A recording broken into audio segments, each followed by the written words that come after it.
آپ دیکھ رہے ہیں دنیا بھر کی خبریں اور یہ رہیں آج کی سرخیاں۔ سیرین نیوی کی تباہی کی تصویریں آئیں سامنے۔ چھوٹا بڑا ہر جہاز تباہ، نیول بیس سے اب بھی اٹھ رہا دھواں۔ سڑکوں پر لاوارث حالت میں مل رہے سیرین آرمی کے ٹینکس۔ دعویٰ یہ ہے کہ ترکی نے الیکٹرانک وارفیئر کا کیا استعمال۔ مارچ 2025 تک کے لیے محمد البشیر بنے سیریا کے پرائم منسٹر۔ ادھر روس اپنے جنگی جہاز لے کر ٹارٹس بندرگاہ سے نکلا۔ دمشق کے قریب پہنچی اسرائیلی فوج۔ اپوزیشن فورسز روکنے میں ناکام۔ کیا اسرائیل سے ہوئی ہے کوئی ڈیل؟ دمشق میں سیدہ زینب کے روزے میں ادا ہوئی نماز۔ ایس ٹی ایس نے لی ہے حفاظت کی ذمہ داری۔ اور کیا روس کے سب سے گہرے دوست نے حاصل کر لیا نیوکلیئر بم؟ الیگزینڈر لوکاشینکو بولے یہ مذاق نہیں، حقیقت ہے، بم ہے ہمارے پاس۔ آزاد بول انڈیا میں آپ سبھی کا خیر مقدم ہے۔ میں ہوں عادل خان آزاد۔ آج 10 دسمبر 2024 سے آپ دیکھ رہے ہیں اسپیشل بلیٹن دنیا بھر کی خبریں۔ تو چلیے شروع کرتے ہیں دنیا بھر کی خبروں کا یہ سفر تفصیل سے۔ اسرائیلی فوج نے IDF نے سیریا کے نیول بیڑے کو، نو سینک بیڑے کو تباہ کر دیا ہے۔ البیدا اور لتاکیہ بندرگاہوں پر سیریائی نیوی کے جہاز تباہ ہو گئے ہیں، جن کی تصویریں پہلی بار سامنے آئی ہیں۔ یہ جو چینل ہے ہم اس کو ڈیڈیکیٹ کرتے ہیں، کریڈٹ دیتے ہیں ان تصویروں کا۔ اسرائیل نے سیریا کی نیوی کی کمر توڑ دی ہے۔ IDF کا دعویٰ ہے کہ اس کے حملوں کا مقصد سیریا کے نیول بیڑے کی طاقت اور ہتھیاروں کو اپنے دشمنوں کے ہاتھوں میں پڑنے سے روکنا تھا۔ اسرائیلی میڈیا کے مطابق اس ویکنڈ اسد کے جو پتن ہے، جو ان کا زوال ہے، اس کے بعد فوج نے سیریا میں کم سے کم 300 ٹھکانوں پر حملے کیے IDF نے۔ ان میں ایئر بیس، نیول بیس اور دوسرے ملٹری اڈے بھی شامل ہیں۔ جو ویڈیو سامنے آیا ہے اس میں ٹوٹے ہوئے اور جلے ہوئے جہاز، ان کے اوپر لگے تباہ ہو چکے میزائل اور air defence systems, rocket launchers اور چھوٹی پیٹرولنگ بوٹس صاف نظر آ رہی ہیں۔ اس بیس سے ابھی بھی دھواں اٹھ رہا ہے۔ ایک اور خبر سامنے آئی ہے جس کے مطابق تحریر الشام کے جنگجو لبنان اور سیریا کی سرحد پر بنی اریدا بارڈر کراسنگ پر پہنچ گئے ہیں۔ بہت سے لوگ اس بات سے فکر مند ہیں لبنان کی طرف کہ کیا STS کے لڑاکے لبنان میں گھسنے کو ہیں، جبکہ سورسز کا یہ کہنا ہے کہ لبنان سے بھاری تعداد میں سیرین ریفیوجی جو ہیں وہ لبنان میں رہتے ہیں نا، وہ واپس سیریا لوٹ رہے ہیں۔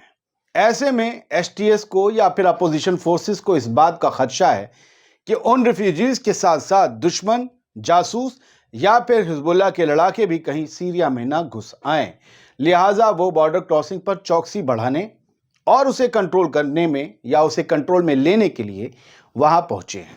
اب ظاہر سی بات، ایک ملک آپ نے چھینا ہے یا قبضایا ہے یا جیتا ہے تو اس کی ساری سیکیورٹی بھی آپ کے ذمہ ہی ہوگی۔ بڑھتے ہیں آگے۔ سیریا کے کئی شہروں میں سڑکوں پر بشار الاسد کی حکومت کے یا ان کی آرمی کے چھوڑے گئے ہوئے ٹینکس اور ملٹری وہیکلز کسی بدھ یا اتوار بازار میں بڑی تعداد میں آئے سامانوں کی طرح ادھر ادھر کھڑے اور پڑے ہیں۔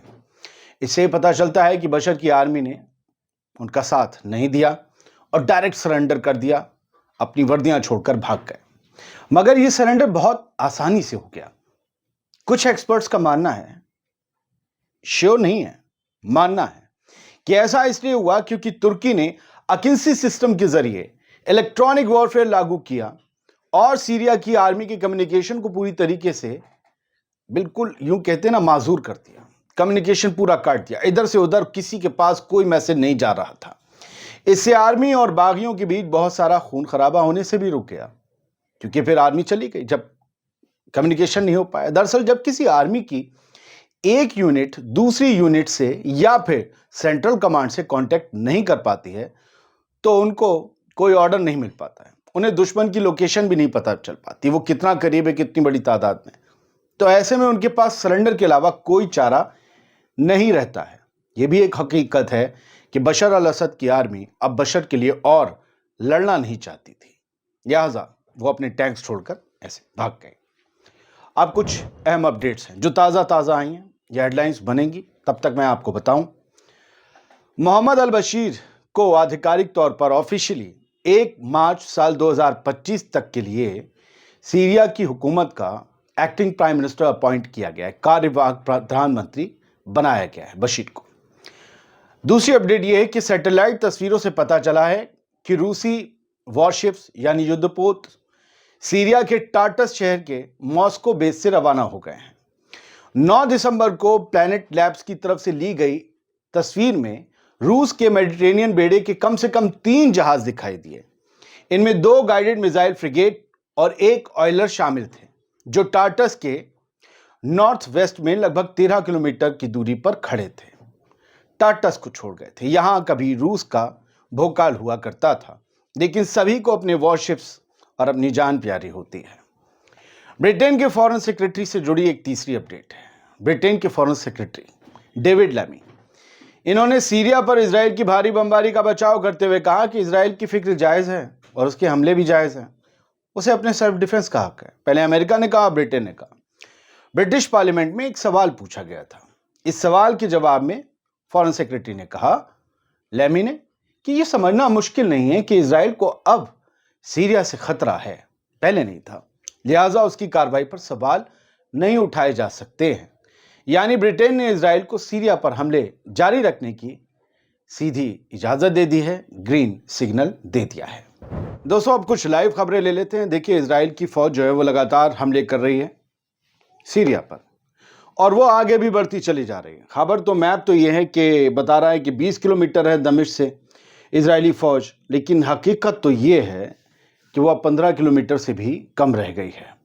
कुनेत्रा के कुछ इलाकों को उसने कब्जाया था, और कुनेत्रा जो भी है, और वहाँ से कताना की तरफ बढ़ते हुए और आगे सीरिया की तरफ, दमिश्क की तरफ जा रही है। अब सवाल ये है कि ये अपोजिशन फोर्सेस ये क्या कर रही हैं, जिन्होंने दाइश को हरा दिया, जिन्होंने बशर अल असद की रिजीम को ख़त्म कर दिया, जिनकी वजह से IRGC और रूस तक को सीरिया छोड़ना पड़ गया, ये इजराइल पर हमला कब करेंगे?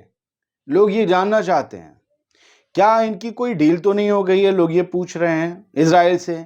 क्या ये इजराइल को ही सीरिया देने के लिए आए थे? इस तरीके की भी सोशल मीडिया में सवाल चल रहे हैं।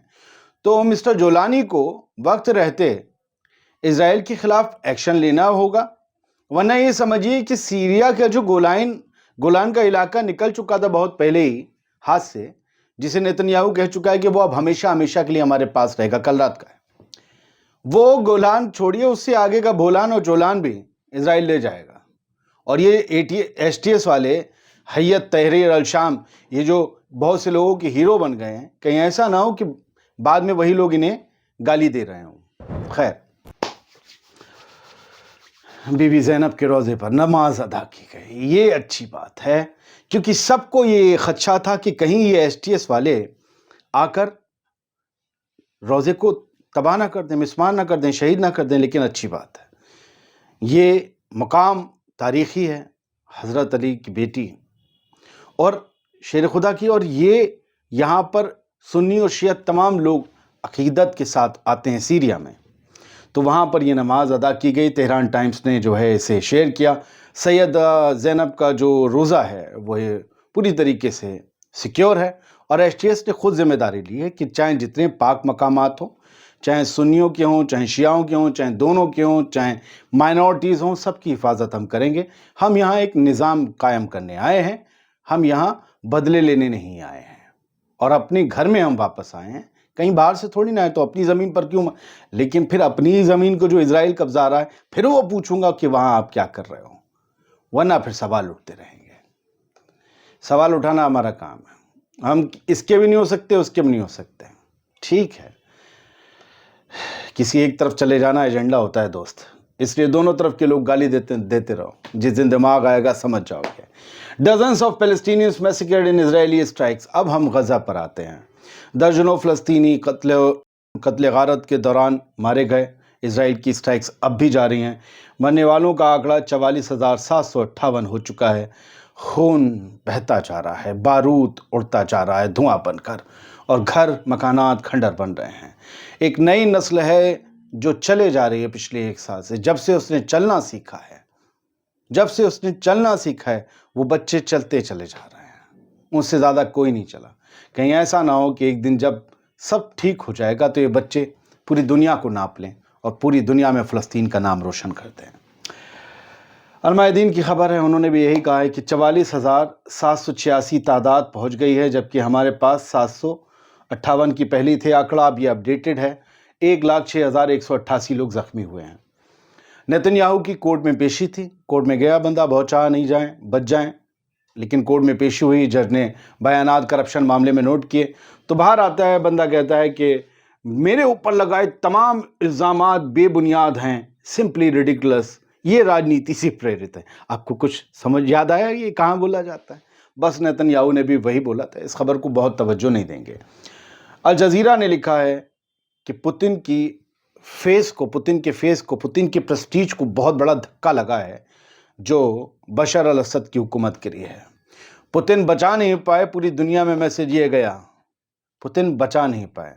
पुतिन यूक्रेन से लड़ तो सकते हैं लेकिन पुतिन किसी को बचा नहीं सकते हैं, ये कहा गया है। तो मिडिल ईस्ट में बहुत बड़ा धक्का लगा है। अल जज़ीरा की पूरी रिपोर्ट है, एनालिसिस है, तो क्या पढ़ना है? अच्छा, रूस का एक बहुत बड़ा और पुतिन का एक बहुत बड़ा दोस्त है बेलारूस। उसके प्रेसिडेंट ने क्या कहा है? उन्होंने कहा है अलेक्जेंडर लुकाशेंको ने कि हमारे पास न्यूक्लियर बॉम्ब है। Lukashenko confirms Belarus has nuclear weapons, हमारे पास न्यूक्लियर बम है। और कहते हैं कि उनसे ओरिशनिक जो है मिसाइल पर पूछा गया था जो रूस उन्हें देने वाला है, अगले साल तैनात हो जाएंगी। उन्होंने कहा कि हमारे पास ऑलरेडी न्यूक्लियर बम है और I have deployed nuclear warheads here, मैंने वॉरहेड तैयार डिप्लॉय कर दिए हैं, लुकाशेंको ने कहा। और हमारे पास सेवरल डजन वॉरहेड हैं न्यूक्लियर, दर्जनों हैं, हमने बम बना रखे हैं। Many say this is a joke and no one has deployed anything. वो कहते हैं, बहुत से लोग कहते हैं ये मजाक है, जोक है, चुटकुला है, कुछ नहीं डिप्लॉय किया। मैं कहता हूं फैक्ट देख लो, हम बना चुके, हम डिप्लॉय कर चुके और हमारे पास हैं, चलेगा तो देखोगे। क्योंकि अगर हम पर हमला किया तो फिर हम कुछ भी करेंगे।